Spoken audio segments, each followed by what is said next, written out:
Abraham, où étais-tu passé? J'attendais ma commande. Elle est là, monsieur. Bon, fais-moi voir ça.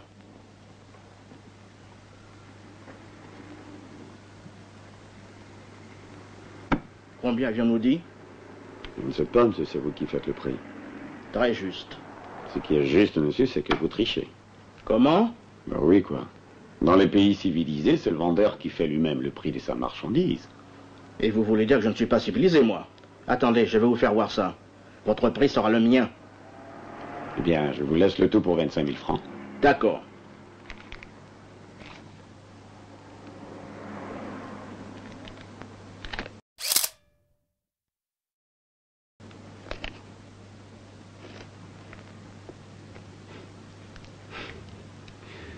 Il n'y a que 10 000 francs à la civilisation. Hé, femme, voilà votre mari, Abraham, qui arrive. C'est pour souhaiter la bienvenue. Merci. Mais je voudrais un verre. Non, on ne boit pas dans le verre, on boit à la bouteille. Ouais, je sais, la tradition, mais je suis habitué au verre. Je te comprends, mon fils. Un jour nouveau, habitude nouvelle. Cécile, va chercher un verre à ton mari.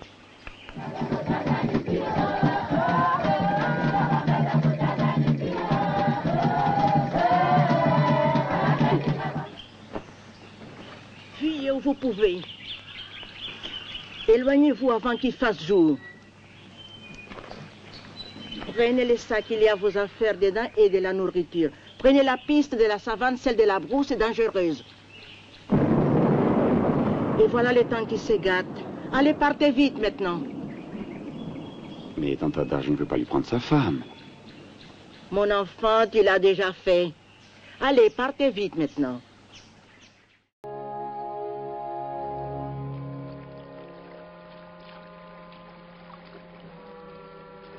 Il n'y a pas de médicaments, docteur.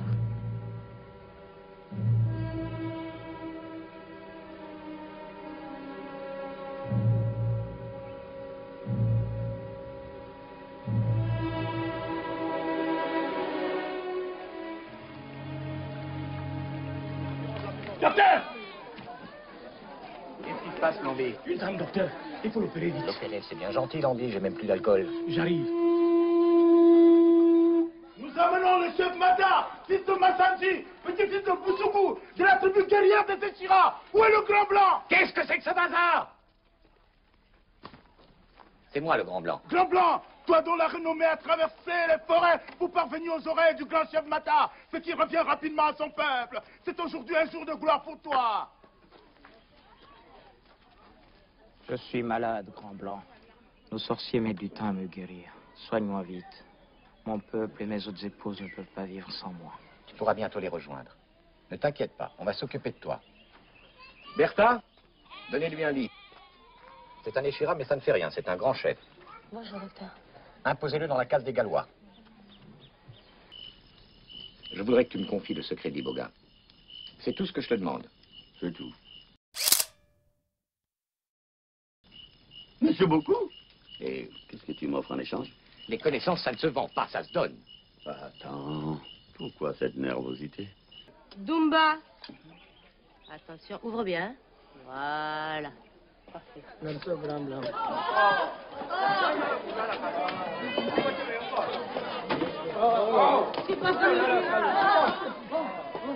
Chef Mata, notre chef. Bah, je vous ai pas appelé, vous autres. Attendez votre tour. Pourquoi il est là, lui? Parce que je suis chef, moi. Allez, partez. Oh, toi la femme au beau sein. Presse-toi, hein. Je ne peux plus faire attendre mes autres épouses. Je dois regagner mon village. Non, non, tu dois rester ici, tant que tu prendras ce médicament. C'est quoi ces histoires? Je suis un chef, moi. Mais un médicament ne fait pas la différence entre un chef et les autres hommes. Tu dois rester sous surveillance. Sous surveillance? Comme un prisonnier? Non. Et d'ailleurs, ce n'est pas une dose que tu vas me donner, mais 2, non, mais 3, pour que je sois plus vite remis. Et même toutes les doses si je veux. Qu'est-ce que c'est que cette connerie? Je suis un chef. Je suis un grand chef. Le chef, c'est moi!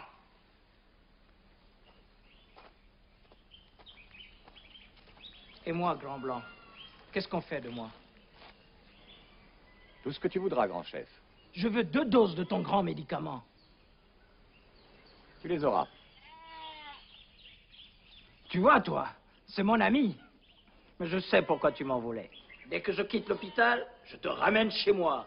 Et tu deviens ma femme. Ta place est dans une chefferie. Une vraie. Faites, Bertha, faites.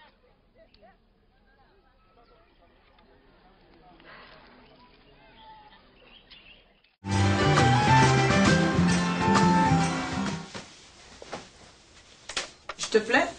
Magnifique.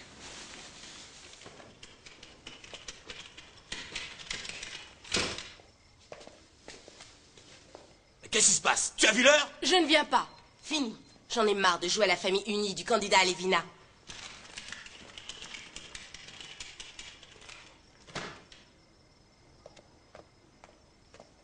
Ça, c'est une belle soirée en perspective. Cet après-midi, c'est la dernière fois que je me suis prêtée encore à vos mensonges.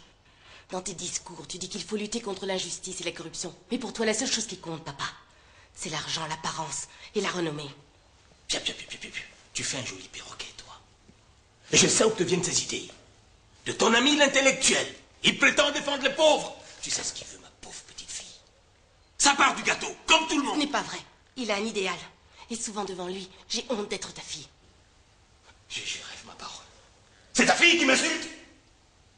Chérie, tes fréquentations portent préjudice à la carrière de ton père. Ah oui? Et ses fréquentations à lui alors? Toutes ces femmes avec qui il te trompe, sans même plus prendre la peine de se cacher. Dis-moi, maman, c'est pour donner l'exemple au peuple?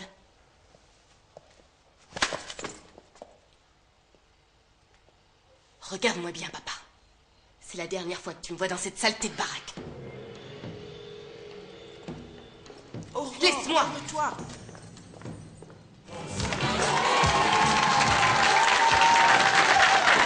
Merci les garçons. Merci pour ce magnifique show.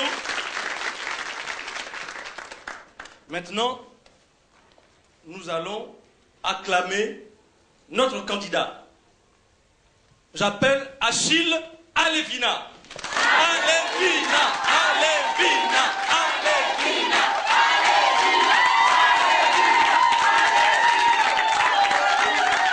On va faire un essai si vous le voulez bien.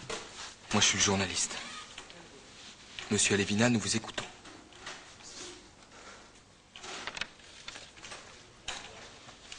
Bon, écoutez, il faut savoir arranger la vérité de temps en temps pour qu'elle soit convaincante. En inventant n'importe quoi? Faites-moi confiance, c'est mon métier. Et moi, c'est ma fille. Je n'ai pas envie de la faire passer pour une détraquée mentale. Bon, écoutez, et si c'était la seule solution pour gagner les élections?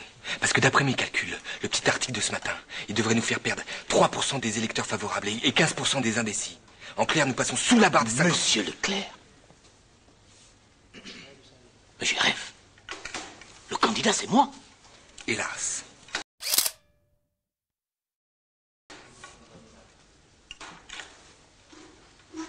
Comment hélas? Vous êtes complètement ingérable. On devrait rester discret, mais votre vie privée déborde de partout. Hier soir, vous vous affichez avec votre nouvelle conquête, et ce matin, c'est votre fille qui pète les plombs. Alors moi, je suis obligé de recoller les morceaux. Mais je suis pas un sorcier.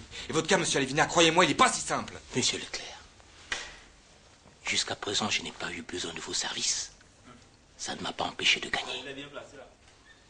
Je ne mentirai pas à mes électeurs et je ne trahirai pas ma fille. Moi, c'est Philippe.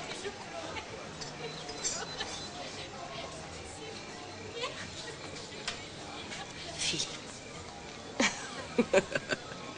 Je vous aurais cru plus coriace, plus méfiant. Ah, je comprends pas. Vous vous êtes regardé, hein? Vous pensiez pouvoir m'amener tranquillement dans votre chambre, me sauter, tout en me réconciliant avec mon père? Écoutez, le mépris ne vous va pas, ni la vulgarité d'ailleurs. Jamais je pourrais toucher un petit bourgeois sans envergure qui se compromet dans des manœuvres de basse politique. Bon, écoutez, est-ce que vos amis font de la haute politique, eux? Ce sont les défenseurs du peuple. Votre naïveté est touchante, oh. Vous allez voir de quoi nous sommes capables. À moi, le voyou, il essaie de me violer! Ça veut dire arrêtez, mais aïe!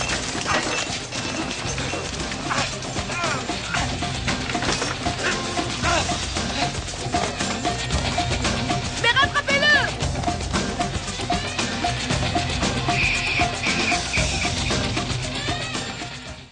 Mais je refuse l'intolérance, l'hypocrisie et le mensonge. Mon Dieu, pas lui, pas aujourd'hui. Quelle maison? On ne souhaite pas la bonne arrivée aux gens. On les fait attendre avant d'ouvrir. Heureusement que je n'étais pas poursuivi par un bandit de Pullmonter. Il avait le temps de me tuer 3 fois. Qui est Sœur Célestine? Satan. Le diable est dans ma maison. Voyons.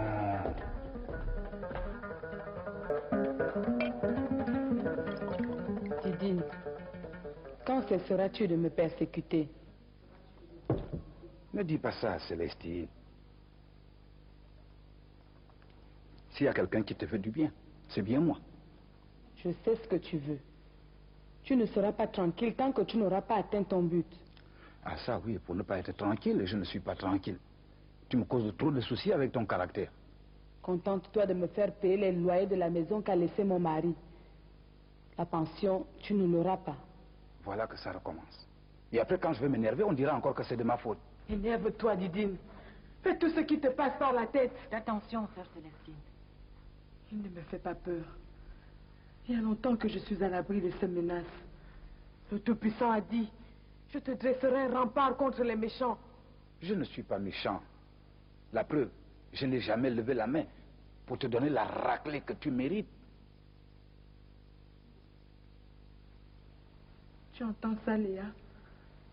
Tu vois le calvaire que je vis? Craignez le Tout-Puissant, Didine. Il a dit, quand viendra le jour du jugement, il y aura des grincements de dents. Vous ne trouvez pas qu'elle exagère un peu? Est-ce une façon de parler à son mari? Tu n'es pas mon mari. Tu es ma femme depuis la mort de mon pauvre grand frère.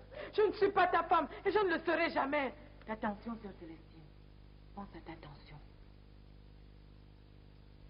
Dis-lui de s'en aller, Léa. Dis-lui de me laisser en paix. Au nom du Tout-Puissant, partez, Didine. C'est à moi de vous faire sortir d'ici. Après tout, je suis chez moi. Serpent, Caïn, tu me dégoûtes. Si mon pauvre grand frère pouvait t'entendre de là où il est. Cessez de la tourmenter. Ça, c'est la meilleure. Je la tourmente. C'est vous autres qui lui montez la tête avec votre nouveau Dieu. Alléluia par-ci, gloire à Dieu par-là. Je ne dis pas qu'elle avait bon caractère avant. Non, mais depuis qu'elle est rentrée dans vos histoires-là, alors là, c'est pire. Qu'est-ce que tu me veux, Didine? Qu'est-ce que tu es venu faire? C'est Angélique qui m'a fait appeler. Elle dit qu'elle est désormais la patronne, et moi le patron de cette maison. Et tu penses que je vais te laisser faire? Je ne te laisserai pas détruire ma fille. Ça, jamais! Jamais, tu m'entends? Maman! Tais-toi, pauvre créature. Tu ne sais pas ce que tu fais. Je sais parfaitement ce que je fais. Non, tu ne sais pas. Tu ne vois pas que tu es devenue folle? Il t'a envoûtée. Il t'a aveuglée. Crie pas comme ça. Ah, parce que tu crois que je vais me gêner. Tu ne m'empêcheras pas de dire ce que je veux.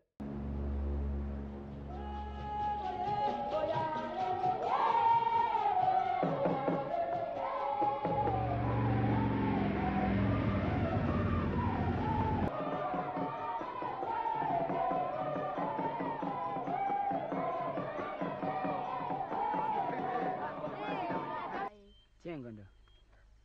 Comment va? Ça va bien. Et ta petite sœur, elle va bien? Oui. Ngassala est passé à la maison nous voir. C'est lui qui m'a dit que tu étais là. Ah, tu m'excuses, hein. Je ne suis pas venu te voir depuis que je suis arrivé. J'aide mon père à terminer sa nouvelle case. Et tes études, ça a bien marché? Un peu.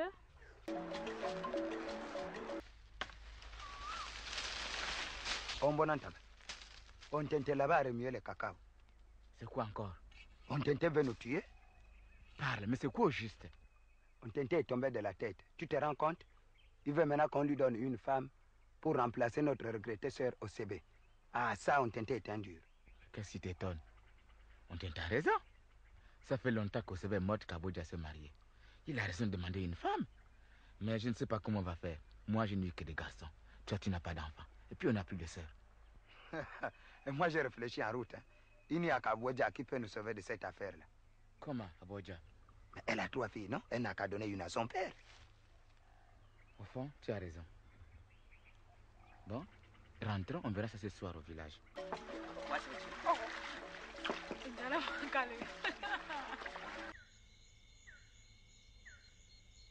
Unga revient de chez ton père, comme cela était convenu hier. Il nous demande une femme pour remplacer ta mère. Enfin, moi, tu connais que je n'ai pas fait de fille. Ma fille, on est forcé de lui donner une femme maintenant. Est-ce que tu me comprends? Mais Tara, parle carrément ce que tu veux me dire. Tu ne vas pas me dire que c'est moi que vous allez donner à Ontente? Ma fille.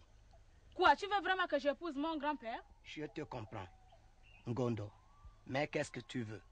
C'est la coutume. On ne peut pas faire autrement. Mais qu'est-ce que ça peut me faire, vos coutumes? Vous ne comprenez donc pas que toutes vos histoires-là sont dépassées? Ne t'énerve pas, ma fille. Tu peux être maudite comme ça pour rien. On t'a choisi tout simplement parce que tu es la grande sœur. Tes petites sœurs sont encore trop jeunes. Ah, c'est votre problème. Moi, je ne veux rien savoir dans votre histoire. Gondo! Mes parents, mes oncles, presque toute ma famille a décidé que je dois épouser Ontente pour respecter la coutume au Bali. Mais ils sont devenus fous, tes parents. Comment peut-on encore à notre époque donner sa fille à cause de soi-disant coutume à un vieillard qui risque même de mourir cette nuit? Et ils disent que si je refuse, je risque d'être maudite. Tu parles. Ça, c'est encore une de leurs inventions. C'est du chantage. D'ailleurs, si tu veux, j'irai bien leur dire 2 mots. Mais non, ne fais surtout pas ça. Ça ne ferait qu'envenimer les choses. Je voulais juste savoir ce que tu en penses. De toute façon, il faut te décider.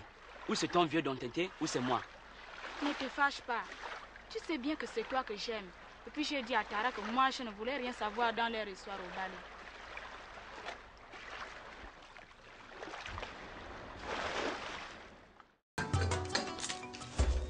Ah, bonjour Sally. Salut. Toi, t'as pas passé une bonne nuit ou alors trop bonne? Surtout trop courte. Ça se voit, t'as pas l'air réveillé. En plus, ça peut te rassurer que tu voyais ta tête. T'as pas vu la tienne? Bon, on arrête là pour les politesses, je suis pas de bonne humeur. Tu me racontes ce qui s'est passé? Bon, ça ressemble à un empoisonnement.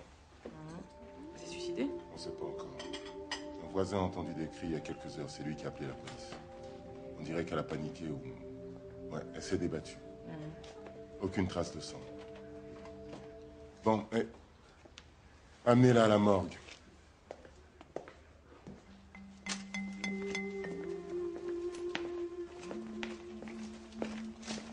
Ah, voilà le témoin. Alors? Qu'est-ce que vous avez entendu? Ben, c'était vers 3 h du matin. Je dormais pas parce que j'ai des insomnies. C'est depuis que ma femme est partie avec un autre homme. En plus, c'était mon meilleur ami. Alors du coup, je dors pas.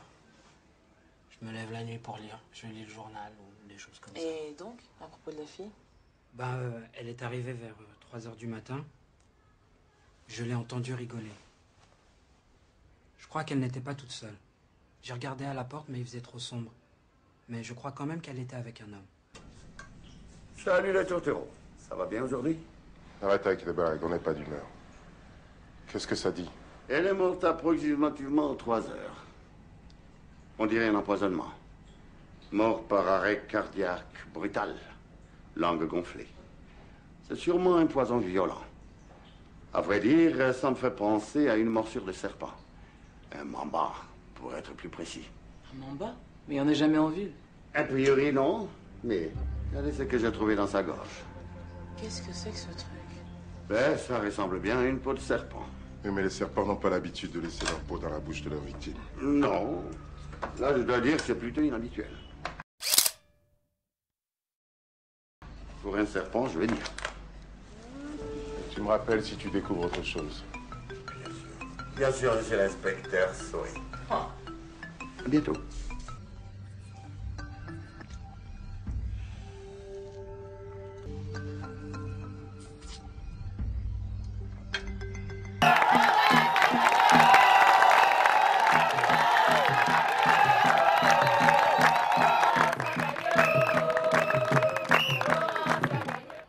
Magloire, comme promis, nous sommes venus tous ensemble te remettre la femme que tu as choisie hier.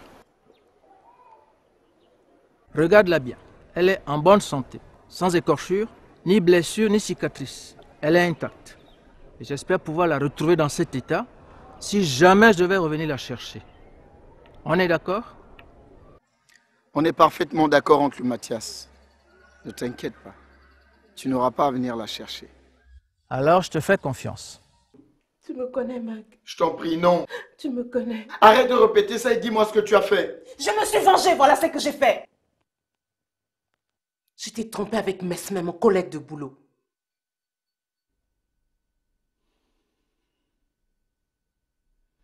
Merde, Florence! Pourquoi t'as fait ça? En plus, avec ce con. Papa, je ne veux plus de Florence. Ça veut dire quoi? Tu ne veux plus de ta femme? Qu'est-ce qui s'est passé? Ça se passe entre elle et moi. En tout cas, si vous voulez qu'on vous rembourse votre dot, sans savoir pourquoi, eh bien vous mettez le doigt dans l'œil jusqu'au coude. Mais qui parle de rembourser la dot? Si nous sommes là maintenant, mais c'est bien pour éviter cela. Pourtant, Didier a dit que Magloire voulait divorcer. Mais Mathias, on ne peut pas prononcer un divorce sans en connaître les raisons. Est-ce que quelqu'un ici peut m'écouter? Bon sang de bonsoir. On est tous d'accord là-dessus. Mais ça ne sert à rien de s'énerver. Non, non, non et non! Magloire, pourquoi est-ce que tu te braques autant? Explique-nous. Mon fils, regarde dans quel état est Florence. Flo, je ne te demande plus d'épouser toute ma famille. Je te demande juste de m'épouser moi. Encore une fois. Et cette fois-ci de manière officielle.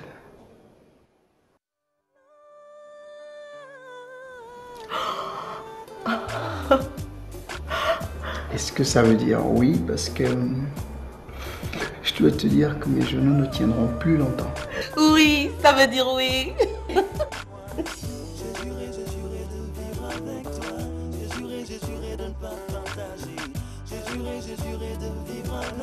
Tell me what you think. You were in Gabon, right? Yes. The shape of a heart. The face in the center looking up at you with a tender and terrible look at the same time. It's an Ekwe mask, east of Gabon. Shit, Dante, you know everything. Yeah. Malcolm Brown. Yes. Anthony Smith, nice to meet you. Nice to meet you. So, see anything you like? Well, to be honest, that's not what I'm here for. Someone would like to talk to you.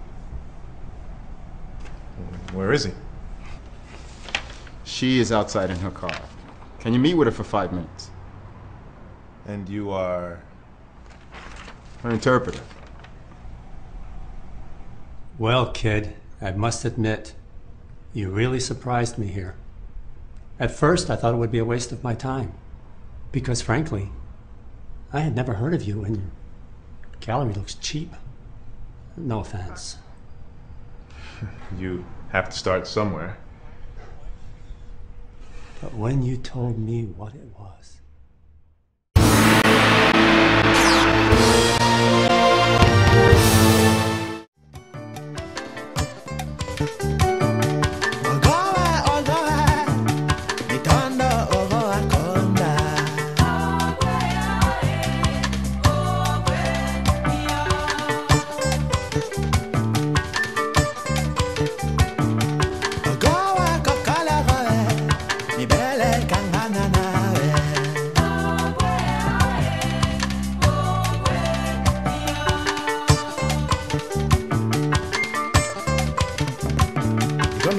Ni tembo bani, kila utamo maweti mwe.